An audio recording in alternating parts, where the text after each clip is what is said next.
10절까지의 말씀입니다.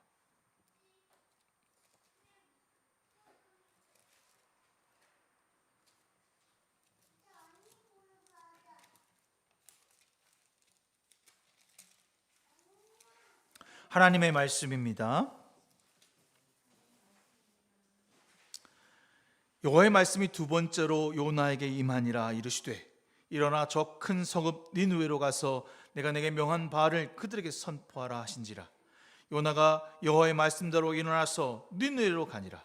니느웨는 사흘 동안 걸을 만큼 하나님 앞에 큰 성읍이었더라. 요나가 그 성읍을 들어가서 하루 동안 다니며 외쳐 이르되 40일이 지나면 니느웨가 무너지리라 하였더니 니느웨 사람들이 하나님을 믿고 금식을 선포하고 높고 낮은 자를 막론하고 굵은 베옷을 입은지라. 그 일이 니느웨 왕에게 들림에 왕이 보좌에서 일어나 왕복을 벗고 굵은 베옷을 입고 제 위에 앉으니라. 왕과 그의 대신들이 조서를 내려 니느웨에 선포하여 이르되 사람이나 짐승이나 소떼나 양떼나 아무것도 입에 대지 말지니 곧 먹지도 말 것이요 물을 마시도 말 것이며 사람이든지 짐승이든지 다 굵은 베옷을 입고 입을 것이요 힘써 하나님께 부르짖을 것이며 각기 악한 길과 손으로 행하는 강포에서 떠날 것이라. 하나님의 뜻을 돌이키시고 그 진노를 그치시니라. 우리가 멸망당하지 않게 하시리라. 그렇지 않을 줄을 누가 알겠느냐 한지라. 하나님이 그들의 행한 것과 곧 그 악한 길에서 돌이켜 떠난 것을 보시고 하나님의 뜻을 돌이키사 그들에게 내리시기라 하신라고 말씀하신 재앙을 내리지 아니하시니라. 아멘. 하나님의 말씀입니다. 네, 다 자리에 앉아 주시기 바랍니다.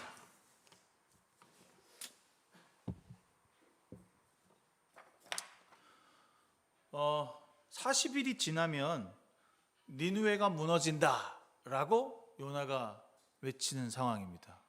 40일이 지나면 니느웨가 무너집니다 라고 하는 이야기를 니느웨가 하루 동안 돌아다니면서 요나가 니느웨를 돌아다니면서 했던 말입니다. 여러분, 하나님이 요나에게 이렇게 말하라고 가르쳐 주셨나요? 야, 가서 40일 지나면 망한다고 그래 라고 가르쳐 주셨을까요? 요나는 지금 1장 1절의 말씀을 좀 우리가 봐야 되는데 이렇게 말씀하셨죠? 요나가 하나님의 말씀이 아미떼 아들 요나에게 임하여 이르시되 너는 일어나 저 큰 성읍 니느웨로 가서 그것을 향하여 외치라. 그 악독이 내 앞에 상달되었습니다 라고. 요나는 뭐라고 했다고요? 40일 지나면 망해요. 근데 주님은 너희 죄가 너무 크다, 내 앞에까지 와 있다 라고, 좀 쉽게 말하면 회개해, 돌이켜야 돼 라고 말한 겁니다. 근데 요나는 뭐라고 말하고 있어요? 야, 40일 지나면 망해, 이렇게 얘기하고 있어요. 틀린 거죠. 잘못된 겁니다. 왜 요나는 다른 말을 하는 거죠? 자기 멋대로 하나님이 지시한 말씀이 아닌 자기의 말을 하고 있습니다. 임의대로 해석했어요. 너희들 망할 거야, 이렇게 말이죠. 자신의 마음속에 있는 말을 하고 있는 것은 아닌가 생각하게 돼요. 무슨 말이냐면 우리가 지지난주에 2장 8절을 보니까 헛된 우상을 섬기는 자들은 주님께서 베풀어 주신 은혜를 저버리는 사람들입니다. 오직 여호와 하나님만을 믿는 나는 구원을 받지만 우상 숭배하는 사람은 절대로 구원 못 받아요, 이렇게 그가 외쳤죠. 다음 주에 하겠지만 4장에 보니까 요나가 매우 싫어하며 성내며 이렇게 얘기합니다. 여호와께 기도하여 이르되 거기 있을 때가 내가 이러하겠다라고 이렇게 된 것 때문에 제가 스페인으로 도망간 겁니다 라고 말하고 있어요. 요나는 이 아시리아가, 니느웨가 멸망당해야 한다고 생각했어요. 왜 그랬죠? 이스라엘을 몰락시킨 나라였기 때문에, 자신의 나라를 패망으로 이끈 나라이기 때문에 반드시 이 나라는 하나님에게서 벌받아야 돼. 더군다나 하나님을 믿지 않는 이방 사람들이니까 이 사람들은 반드시 벌받아야지 라고 하는 생각을 가지고 있었던 겁니다. 그러나 하나님은 그들에게 기회를 주시고자 요나를 불러서 야, 가서 니느웨 가서 회개하라고 말해. 하지만 요나는 그게 싫었어요. 싫은 이유가 뭐냐면 이렇게 하다가 혹 그럴 일은 전혀 일어나지 않겠지만 니느웨가 회개를 하고 돌아오면 어떡해? 나는 아니고 싶은 거야. 내가 가서 그 일을 전하는 것은 정말 하고 싶지 않았다는 거죠. 아시리아 니느웨는 이방 민족이기 때문에 멸망당해야 한다 하고 하는 생각이 요나의 마음에 있었던 겁니다. 그가 물고기 뱃속에 들어가서 죽을 고생을 하고 하나님께 간절했지만 그는 변하지 않았어요. 죽을 고비를 넘겼고 죽어야 하는 것이 마땅한 것을 알았지만 그는 변한 것이 하나도 없었어요. 다시 하나님께서 기회를 주셨는데도 그 기회가 그의 욕심과 그의 생각을 바꾸지는 못했던 것입니다. 그러니까 우리가 원래 알고 있던 요나, 흔히 그래 변화되어서 니느웨 땅에 가서 전도해 갖고 그들을 이렇게 거듭나게 한 사람이야, 훌륭한 선지자라고 알고 있잖아요. 그런데 그렇지 않다는 겁니다. 그럼 우리는 여기서 고민을 해봐야 될 게 하나 있어요. 그렇다면 왜 이런 불량하고 자기 멋대로 자기 생각대로 하는 요나를 하나님의 사람으로 쓰고자 하시는 것일까? 오늘 보면 지난주에 제가 얘기해서 여러분들 지난주 알 테지만 이 니느웨가 얼마나 큰 도시냐면 하루 왼종일 걸어서 4일 동안을 걸어야 다 볼 수 있는 도시라는 거죠. 엄청나게 큰 도시입니다.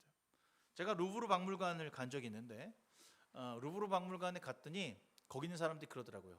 하루 동안에 볼 수 있는 유물이 아니래. 4일 동안 다 둘러보고 하나씩 봐도 제대로 못 볼 수 있는 거래. 근데 우리나라 사람들은 그 루브르 박물관 가서 딱 2개 본다는 거야. 뭐 봐요? 여러분 안 가봤구나. 모나리자, 레오나르도 다빈치의 모나리자. 하나는 니케의 왼쪽 팔. 2개 보고 온대요. 막 보고 온대요. 근데 거기에 정말 루브르 박물관에 들어가면 여러 너무 볼 게 너무 많아. 그래서 한 걸음 앉아서 보고 또 쉬고 이러는데 아마 그렇게 넓은 그런 박물관처럼 이 니느웨가 그 파리와 같은 그런 큰 도시였던 거죠.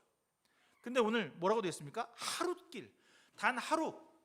아마 제가 볼 때는 점심 먹을 거 다 먹고 한 10시쯤에 일어나서 대충 했을 거야. 야, 너네 망한대. 너네 40일 있다 망한대. 40일 있다 망한대. 점심 먹고 해지기 전까지 대충 아마 이렇게 이야기했을 겁니다.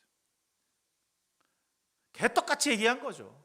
그런데 그것을 받은 니느웨 사람들이 찰떡같이 알아듣고 있습니다.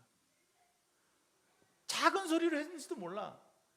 아니면 뭐 돌아다니면서 그냥 들을 것 같지 않고 깡패 같은 사람들, 정말 그 사람들은 들을 것 같지 않은 사람들한테 가서 아주 작은 소리로 야, 너네 망한대. 40일 있다 망한대. 이렇게 얘기하는지 모릅니다. 근데 그 소리가 어떻게 들렸는지 모르겠지만 그 사람들이 그 소리를 듣고 하나님 앞에서 베옷을 입고 회개하기 시작했다는 거예요. 굵은 베옷이라는 건 뭐죠? 장례가 났을 때 입는 옷이잖아요. 죽은 사람에게 입는 옷이에요. 내가 죽었다는 것입니다. 내가 회개하겠다는 것입니다. 주 앞에 우리의 죄를 고백한다는 것입니다. 이해가 되지 않잖아요. 아니 이렇게 할 거면 요나를 보낼 필요가 없었어. 요나를 보낼 필요가 없다니까. 오늘 5절에 보니까 그러자 요나가 전도하니까, 요나가 가서 외치니까 40일 후에 망한다고 말하니까 그러자, 이게 틀렸죠.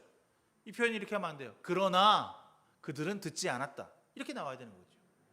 당연히 듣지 않았다. 당연히 그들은 요나의 소리를 외면했다. 이렇게 이 구절이 돼야 요나가 생각했던 대로 흘러가는 거예요. 그런데 그렇자 그 말을 듣자마자 그들이 반대대로 가고 있어요. 니느웨가 회개하기 시작했습니다. 40일 동안의 기회를 주셨습니다. 그가 말했던 데는 40일 후에 망한다고 그러는 것을 들으면서 우리에게 40일에 대한 기회를 주셨구나. 그 40일 동안 주님께 기도하면 우리가 그 재앙에서 벗어날 수 있지 않을까라고 해석을 하고 있어요. 야, 해석도 이렇게 해야 돼. 40일 후에 망한다라고 그러니까 우린 죽는구나 라고 하는 게 아니라 우리에게 40일이라고 하는 기회를 주셨으니 그동안 하나님 앞에 나아가 회개하자. 여러분, 우리가 말씀을 들을 때, 누군가의 이야기를 들을 때, 어떤 부정의 말을 들었을 때 그것을 긍정으로 받아들일 수 있었으면 좋겠어요. 야, 넌 안 돼. 넌 거기까지야. 이런 얘기 들으면 상처받고 힘들고 어렵잖아요. 내가 봤더니 넌 거기밖에 안 되겠더라. 이런 얘기 들으면 여러분 얼마나 상처가 되고, 저도 그런 얘기 들을 때 보면 네가 뭔데 나한테 그런 얘기를 해? 이런 반발심이 생기거든요. 근데 자세히 그걸 뒤돌아보면 그 사람은 나를 몰라. 내가 거기까지라고 하는 것, 그래도 거기까지 올라왔다라고 하는 것, 그래서 그 사람 보기에 거기까지는 되는구나 라고 생각하고 다시 시작할 수 있으면 되는 것입니다. 우리 그 부장의 말 때문에 상처받아서 거기라고 하는 범위에 멈추어 있는 경우가 너무나 많습니다.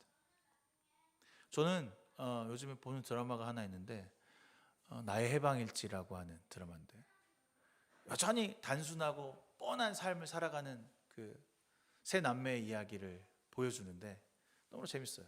근데 탈피하고 탈출하고 싶지만 탈출할 수 없는, 누군가의 그 하나의 그 이야기를 통해서 탁 내가 여기서 변화해야지, 달라져야지 하고 솟구치고 화를 내고 그래서 변화를 이끌어 가거든요.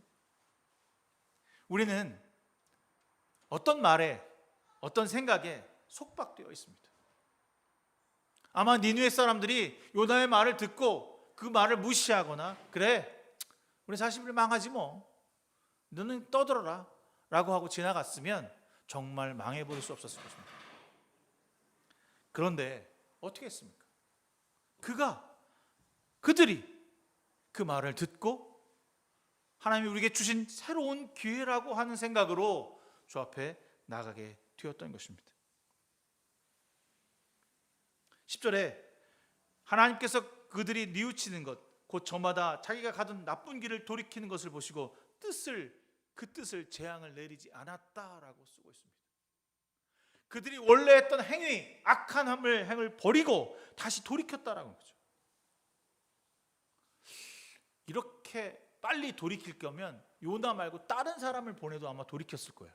그렇지 않을까요? 아마 성민이를 보내도 이 정도는 했을 거야. 툭 건드렸더니 딱 돌아오는 거야.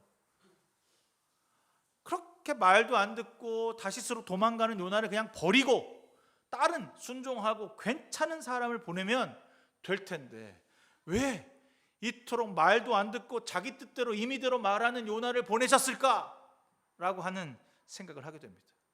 다시 그에게 주어진 기회를 자기 마음대로 이용하는 이 요나를 왜 사용하시는 것일까 생각하게 되는 거죠. 하나님을 모르는 사람들은 반드시 멸망해야 한다라고 하는 것이 요나의 생각입니다. 이 생각을 절대로 버리지 않았어요. 그랬던 요나에게 이 니느웨 사람들의 회개와 돌이킴은 충격이었을 것입니다.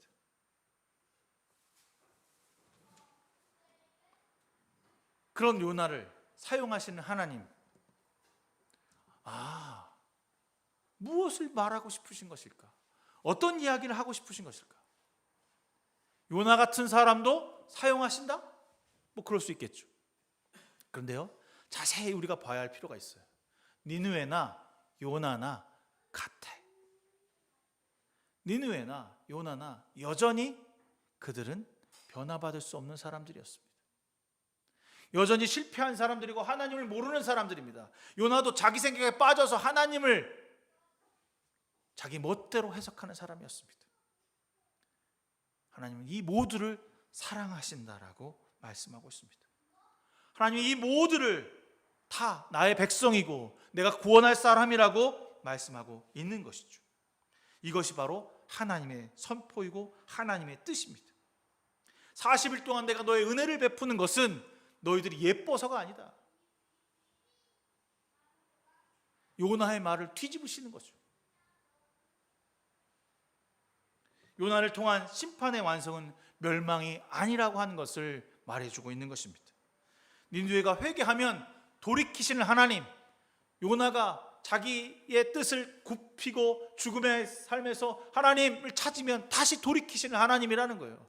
그가 완벽해서가 아닙니다. 니느웨가 하나님께 완전히 돌아와서가 아닙니다. 그저 그 제스처 잔 하나를 보시고 그들에게 용서를 내어주고 계시는 것입니다.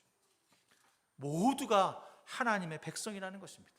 우리 모두가 나의 백성이고 내가 구원할 사람들이라고 하는 것을 이 요나서를 통해서 우리는 깨닫고 알아가야 할 것입니다. 여러분, 요나 같은 사람도 쓰니까 우리도 쓰임 받을 수 있는 사람이 되어야겠다라는 생각을 하게 되잖아요. 죽음을 경험하고 회개하면서 분명히 하나님께 용서함을 받았다라고 하는 걸 깨달았는데도 그것을 다른 사람에게 적용하지 못하는 사람이 바로 요나입니다. 자신만을 위한 하나님이 되려고 그는 말했고 선포했습니다. 그런데 곰곰이 생각해 보면 정말 우리가 요나와 같은 사람이라는 거죠. 하나님을 믿는다고 말하고 하나님을 따른다고 말하고 하나님 가운데 거한다고 말하지만 나만을 위한 예수, 나를 위한 예수가 되길 원하지 타인을 위한 예수는 좋아하지도 관심을 갖지도 않는 거죠.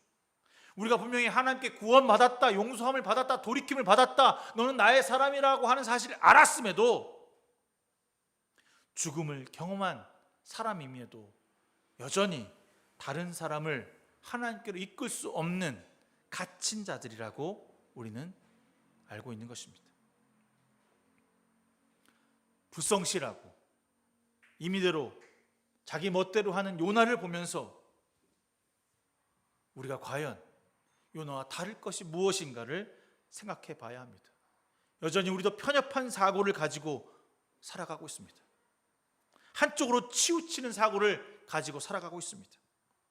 누군지 사랑하고 그도 그리스도인으로 살아갈 수 있다라고 하는 넓은 마음이 아니라 나만 예수 믿으면 되지, 나만 잘 살면 되지, 나만 행복하면 되지, 이렇게 한쪽으로 치우쳐서 살아가고 있다는 것을 깨닫고 알아가게 됩니다. 그럼에도 불구하고 주님은 우리를 살리고자 하십니다. 우리를 다시 하나님의 사람으로 쓰시고자 니느웨 세상으로 보내고 있는 것입니다. 제가 지난주 묵상 중에 사무엘이 사울을 이렇게 딱 기름 붓는 장면이 그 사무엘상 9장에 나오거든요. 이게 왜 이렇게 됐냐면 사무엘의 아들들이 악행을 저질러요. 어떤 악행을 저질려면 돈을 받고 재판을 그쪽으로 치우쳐 하는 거지. 요즘 우리나라 검찰처럼 권력에 힘입어서 이쪽으로 치우쳐서 얘기하는 거예요. 그래서 이 이스라엘 백성들이 이 사무엘한테 와서 당신이 늙었고 당신의 아들들이 지금 불법을 행해서 지금 이 나라가 혼란스럽다. 그러니 세상의 많은 곳에처럼 우리에게 왕을 달라. 우리도 왕을 달라고 하나님께 간구해달라고 요청을 하고 있습니다. 참 어이없잖아요. 내가 잘 다스렸는데, 내가 주님 가운데서 정말 능력 가지고 다스렸는데 내 아들의 잘못 때문에 왕을 세워야 할 수밖에 없었어요. 그 왕이 누구냐면 오늘 나귀를 막 찾아서 헤매다가 자신의 집으로 들어올 거라고 말한 사울입니다. 그럼 어떤 마음으로 그 사울을 맞이했을까요? 하나님의 명령이지만 내가 그래도 이제까지 이스라엘의 사사로 살았고 지금 잘 다스리고 있는데 하나님의 명령으로 야, 얘가 이제부터 하나님의 왕이 될 거니까 기름 부어 라고 했을 때 어떻게 했을까요? 오늘 보니까 그는 어떤 편견도 없이 가장 높은 자리에 그를 앉히고 가장 좋은 음식으로 대접했으며 함께 잠을 자고 그 다음날 아침에 하나님의 말씀을 그에게 선언합니다. 그대가 이 땅 이스라엘을 다스릴 왕입니다. 그래서 내가 그에게 기름을 붓습니다. 사실 여러분, 사울은요 베냐민 지파 사람입니다. 우리가 성경을 조금 알면 알 수 있는데, 베냐민 지파는 당시에 11지파로부터 완전히 팽당하고 죽을 고비를 넘은 지파예요. 사사기 맨 뒷장 15장에 보면 그들이 얼마나 악했는지가 여러분 알 수 있는데, 어떤 여자를 취해서 간음을 하고 죽이게 되는 일을 벌이게 됩니다. 그게 베냐민 지파 사람들이거든요. 그걸 회개하지도 않고 대적하다가 11지파에게 완전 몰살당하기 직전까지 갔던 것이 바로 베냐민 지파입니다. 그러니까 사울도 자기가 얘기해. 자기는 가장 작은 베냐민 지파 사람이고요, 저희 집안은 정말 별 볼 일 없는 사람입니다. 그런데 왜 저에게 이런 하나님의 영광스러운 자리를 주십니까? 사무엘도 그랬을 거 아니에요. 야, 어떻게 하나님께서 베냐민 지파 사람들에게 왕을 주시냐? 우리 같은 에브라임이나 유다나 강력한 집안이 아닌 낮고 천한 집안 사람을 하나님의 왕으로 세울까? 그렇게 생각할 수 있었거든요. 근데 그렇게 하지 않았어요. 어떤 편견과 한쪽으로 치우침 없이 그저 하나님의 말씀 앞에 순종함으로 나아갔다라고 하는 것입니다. 사무엘은 요나와 달랐습니다. 그가 가지고 있었던 편견과 선입견 어떤 것도 없이 주님 앞에서 자신의 권위를 내려놓고 사울을 세우고 있는 것입니다. 사울이 어디서 왔는지 누구인지 그건 중요하지 않습니다.